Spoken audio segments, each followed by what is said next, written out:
very much. Good afternoon, everyone.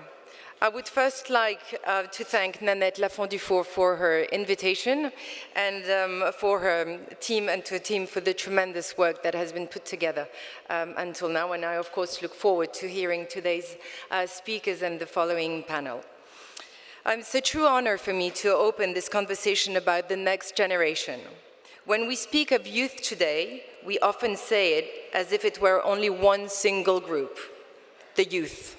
But in reality, there is not one youth, there are many. There are young people with degrees and networks, and others who are still fighting simply to be seen. There are those who move freely across borders, and those who are confined by them. Some combine optimism with digital fluency, building the future with boldness, creativity, and confidence. Others are anxious, exhausted, wondering whether the world still has a place for their dreams. Their realities diverge, yet one thread runs through them all: courage. Now both a moral compass and a common guide for our time. Courage to speak when your voice is ignored, courage to dream when uncertainty clouds the horizon, courage to choose meaning over convenience, and solidarity over skepticism. Courage to believe that your difference, your purpose, is your strength. As Executive Director of the Marcel Bleusten-Blanchet Foundation for Vocation, I have the privilege of witnessing this courage every day. For more than 65 years, our foundation has supported young talents aged between 18 and 30 from every background, helping them pursue the calling that gives their life direction while facing financial difficulties. The idea was born in 1940 in the mind of Marcel Bleusten-Blanchet, a young man who took his destiny into his own hands. Guided by an inner flame and passion, he founded Publicis and later decided to give the same chance to others, to young people driven by their own calling.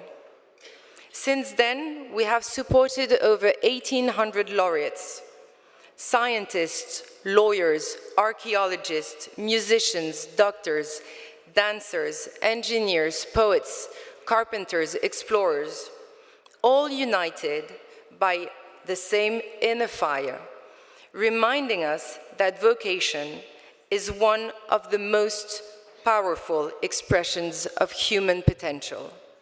Our mission is simple: to give every vocation the means to thrive, because when a person finds their purpose,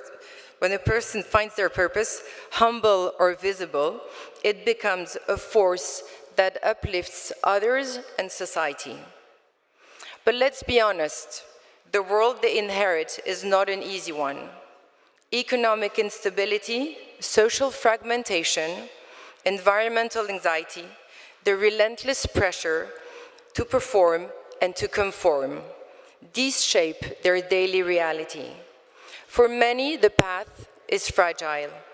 Some feel invisible, others feel trapped between contradictory expectations. Be ambitious, but not too much. Be authentic, but stay within the frame. And for many young women especially, barriers remain: unequal pay, limited access to education, lack of representation, and the quiet voice that says, "Wait your turn while the world moves on." It takes extraordinary resilience to keep going when the system still isn't built for you. So how do we truly show up for this new generation? First, by listening, not to what we think they should be, but to what they're already becoming. Second, by trusting, because the path of vocation is never a straight one. Third, by investing, not only with money, but with time, empathy, and belief. At the foundation, I've seen how one gesture of trust can change a life. A few words, "You can do it and we will help you," can shift the axis of an entire future. That is the power of vocation. It multiplies when shared. But courage cannot stand alone. It needs a network of trust. Families, mentors, patrons, donors, business leaders, communities, and institutions that help young people feel they belong even before they succeed. Each of us here has a role to play, and this is what is magical at the Foundation. When I look at the next generation, I see courage everywhere. In the young woman who fought to become a lawyer and now stands before the International Criminal Court. In the young man who grew up in challenging circumstances, spotted by NASA for his excellence and determination. In the war refugee, passionate about fashion, now working for a great design house. Each of them was supported at a turning point, when courage met opportunity and the potential became reality. But their strength alone will not be enough. It calls for ours too, the will to believe in them and to act with the same conviction we so often expect of them. And if we want that courage to grow, we must ensure that society rewards it, that integrity counts as much as ambition, that perseverance is valued as much as success.